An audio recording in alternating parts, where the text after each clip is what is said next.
The hunter picked up a lump of dung, tasted it, and confirmed it was the right kind. He smeared it on his face, then had everyone coat themselves in it to mask their human scent. Crouching low, they advanced carefully, and soon, their target came into view. The dung belonged to the herd of yaks ahead. At the chief's signal, the hunters roared and charged. But the yaks didn't back down. They turned and rushed toward the hunters, ready for a fight. Just then, the hunters hurled their spears, forming a makeshift fence. Panicked, the yaks instinctively swerved only to find themselves heading straight for a cliff. Unable to stop, they plunged into the abyss. But one yak suddenly realized the trap. It wheeled around and charged at the hunters, targeting the weakest among them, a young man named Jack, the chief's son. The yak gored him, lifting him onto its horns, and bolted toward the cliff. Desperate, the chief threw his spear, striking the beast, but the enraged yak didn't stop. It flung Jack over the edge. Miraculously, Jack grabbed onto a rock. His father shouted for him to hold on, but the stone crumbled the next second. After tumbling down the cliffside, Jack landed on a narrow ledge, motionless. The chief, overcome with grief, tried to leap after him, but the others held him back. "Your son is gone," the deputy said,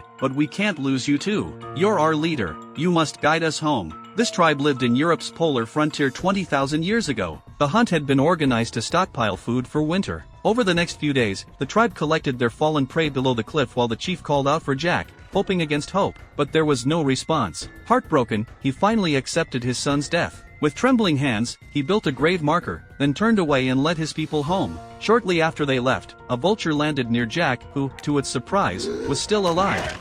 But his relief turned to horror as he realized the hopelessness of his situation. He screamed for his father, but no one answered. He tried climbing down, but his injured ankle gave way, nearly sending him plummeting. Staring into the void below, he let out a ragged cry of despair. Then, a storm broke. Rainwater rushed down the cliff, forming a raging river. With no other choice, Jack closed his eyes and jumped into the current and somehow survived. Parched, he drank muddy water for sustenance, then wrenched his dislocated ankle back into place against a rock, splinting it with a branch. Limping back to the hunting grounds, he found it abandoned except for his father's stone memorial. Overcome with grief, he sank to his knees, and then, wolves emerged from the shadows.